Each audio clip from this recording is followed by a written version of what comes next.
All right, this is The Briefcase. So this might kind of feel like a random film to do a commentary for all these years later. And it might kind of feel like just a random pick, but the reason I'm doing this one now is because this film is very near and dear to my heart. I directed this movie back in, what was it, 2016, if I remember right. And this movie was the first movie I ever directed.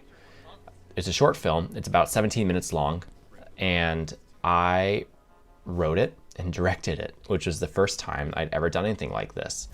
It's I learned a lot, obviously, as you do when you're starting out, because Caramel Shark Studios, the studio that we were back before we were doing productions, was kind of broken up a little differently than how we do things now. Not too different, but Jordan was someone who directed pretty much every project we'd done up to this point when The Briefcase came out. He directed everything. I was the cinematographer. I also acted occasionally. We both acted. Acting was something that pretty much everyone did in one case or another. And so it was really, really cool to step into the director chair finally. It took me a long time to kind of build up the courage to do it. And I learned a lot in this process. So I kind of want to break down what I learned.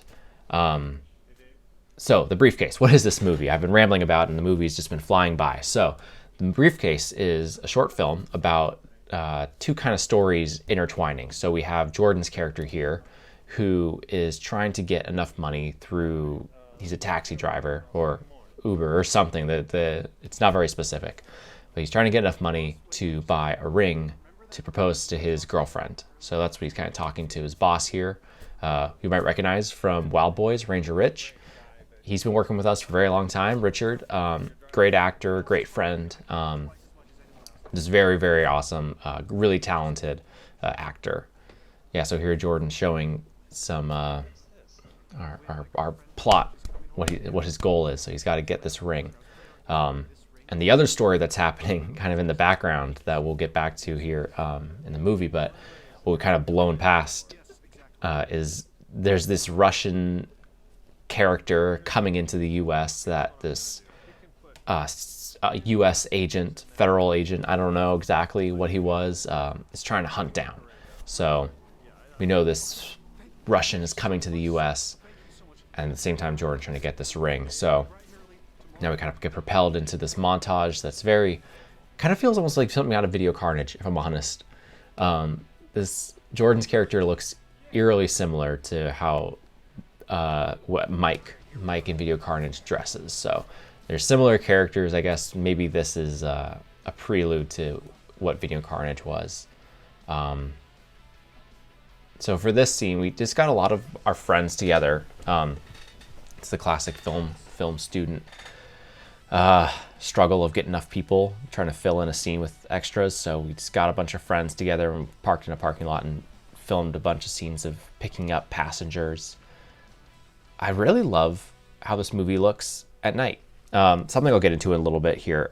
This movie overall is not my favorite film I've ever made, even by a long shot. There are several things I have that are issues with this movie. I feel like as a director, I just could have done a better job planning. And the biggest kind of issue with the planning that came up was the script was constantly in flux. This movie was shot over, I don't exactly remember exactly how long we shot this movie for, but I'm going to say 2 months, just to throw a thing on it. 2.5 months, 3 at the longest. Shot in the winter here in Oregon, so it's very rainy and moody and atmospheric, and actually this movie's atmosphere I totally dig.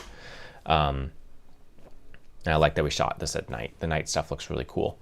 But the script was always changing because I just wasn't always happy with a scene, or the needs of the actors would change, or how I felt about where the movie should end up would change. I just wasn't able to lock down what I wanted. And so that means I was changing things constantly.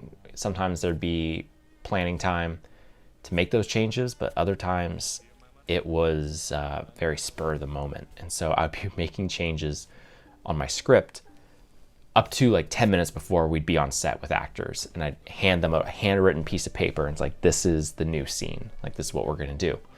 Not my favorite way to do things, but, you know, sometimes that happens. Okay, with what's going on in the plot here, so now Ian, the brother, the Russian who's came to the US, he just got taken by someone, the agent and someone who worked for him, and Jordan is totally oblivious to this. He wasn't supposed to be watching this transaction or whatever happened, and so he's sitting around waiting to get paid. It's been a while. Where'd the guys go? They're gone. This movie has such a breakneck pace. I'm realizing now, like, things just happen so fast in this movie, and it's kind of insane. And it only gets more so from here. This kind of the last slow bit of the movie, it feels like, if I remember right. So now he's not sure what to do. But yeah, this movie needs to be longer. That's my big, like, look back on it. This movie's only like, what? How long is this thing? 17 minutes. 17 minutes almost exactly. Which is just not enough time. There's so much happening. I feel like there's kind of this need that I had at least back when I was starting out. I wanted the movies to feel really big. I wanted these big worlds, and I wanted a lot to be happening. But that also means you gotta give time for things to be happening. The plot is just bam, bam, bam. Every second there's something new that's going on, which isn't always a bad thing. But if you don't give kind of that time for your audience to absorb what's going on and spend time with your characters, it's just, it goes too fast. So yeah, we're just, boom. We're now moving downtown. The stuff looks really cool. Like, the color grading I did actually looks really nice. I like the kind of the greenish shadows, greenish blue shadows. And I'm just realizing now, this movie's widescreen. This isn't a full screen movie. I don't know what aspect ratio this was. We didn't mask our footage. So instead of like cropping off the top and bottom of the image, we kept the full resolution. But what we would do is we would squeeze the image like you would real anamorphic. But this isn't shot anamorphic, so everyone is just squashed by a little bit. So you could actually de-squeeze this movie and get like a 16:9, like a real version of what it looked like before editing. All right. Ooh, some nice shots of Travis, Papa Hobbs, showing up again. Vincent from, this is the Video Carnage squad. I'm just realizing.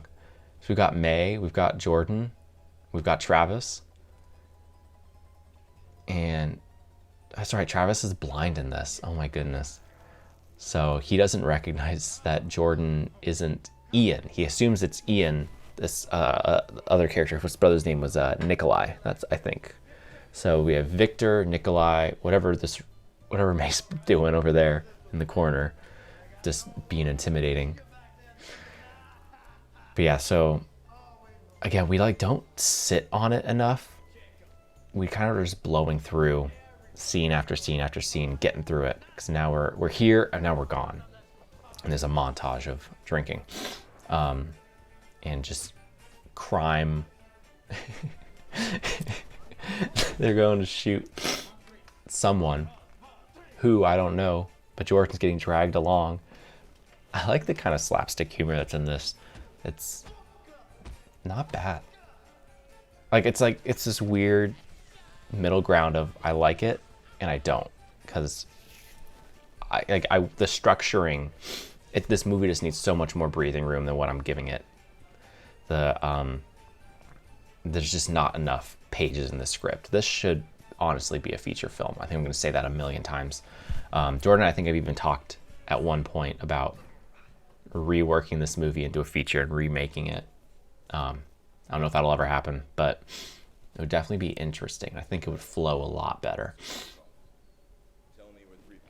I distinctly remember really loving shooting this scene, this interrogation scene. I really love the lighting. I love this harsh lighting where the Ian's kind of lit from the back there, but he has this kind of edge light in the front. It looks really good. This was shot on a Canon Rebel T4i, so not anything crazy.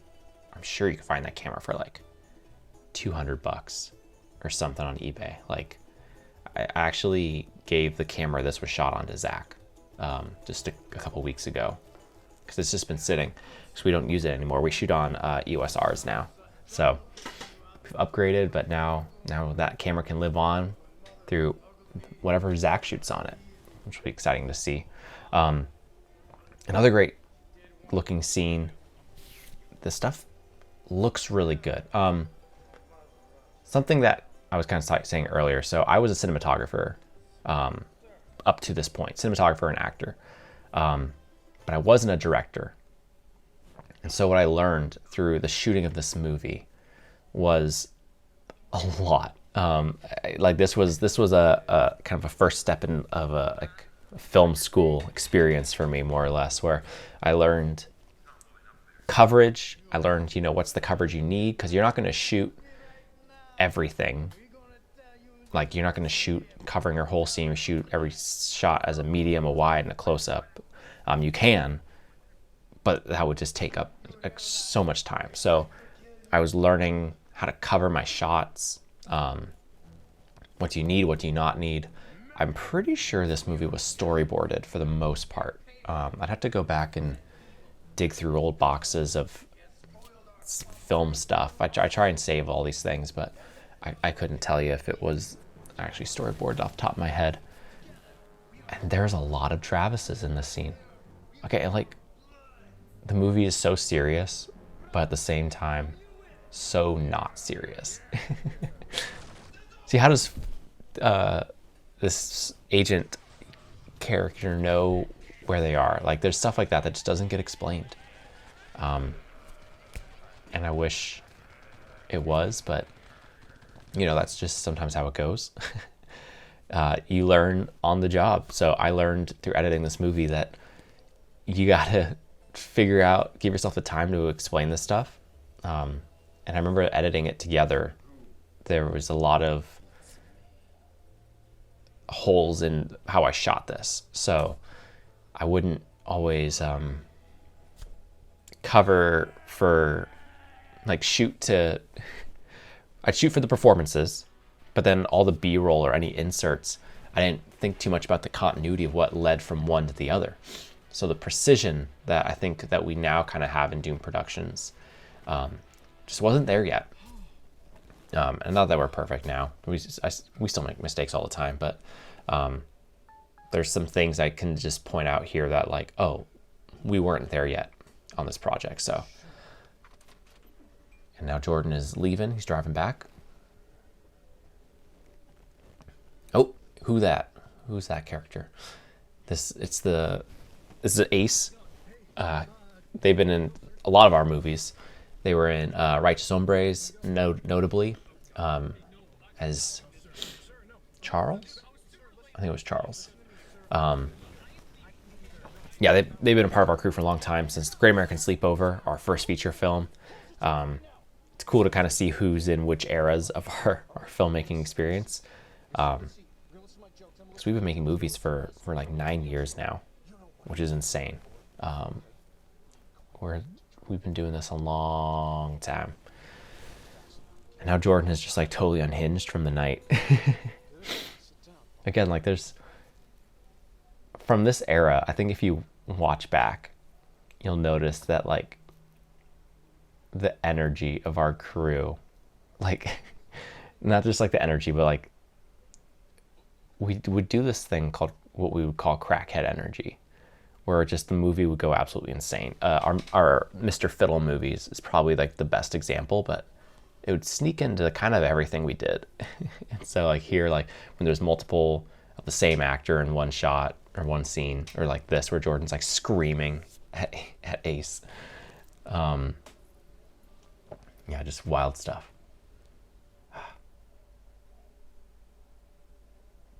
Yeah, it's just weird to look back on this movie. This location was a really cool one though, and I wish it was still around. It doesn't exist anymore. It got torn down. It was like this cool old school garage. They had this old gas pump that is still there actually. They have apartments here now, but they kept the gas pump, but everything else is gone. It's like this old school garage, and we just pulled up in the middle of the night and filmed there. I think like twice, and nothing ever happened. No one cared. No one stopped us. Thank goodness, because we were definitely trespassing because it was not public property from what I know. Okay, this ending we shot so many times. We shot not because of this particular setup, like having anything go wrong, but because we had like 2 different endings or 3 different endings written, and so we actually have there's a deleted scene somewhere of a different ending. But this ending turned out pretty okay. I think it's the part that I'm most disappointed in as a whole. Like, it doesn't stick the landing for me. I think it could have been better tone-wise. The music choice doesn't quite fit. It's just a little low, because the rest of the music of this movie is pretty like high speed, like strings, and sounds pretty fun. But then this ending of this piano piece that I use is not ideal. Ooh, Emily Darling and the Lovelies. That's an old school Doom Productions hit. Yeah, I don't know what else really to wrap up or end this with, but I hope you enjoyed this short. If you want to go back and revisit some of our old work, we have a playlist that you can check out. We'll have a tag pop up, but it's our greatest hits playlist, and that's basically, it goes through, we've sorted for you what's kind of the best of Doom Productions in Caramel Shark Studios. What are some of our favorite things we've made throughout the year. So if you want to go check out that playlist, you can jump all the way from the beginning to our most recent stuff, and you can see all the things we've done and how we've grown as filmmakers. Because that's the whole goal, is to just see how far can we take this thing, how good can we get. And so this is a stepping block for me in my filmmaking journey.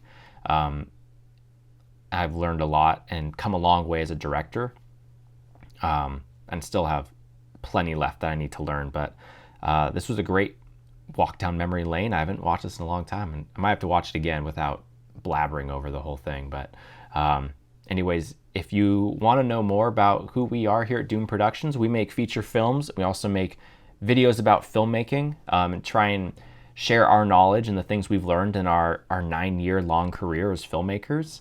So if that's interesting to you, hit subscribe.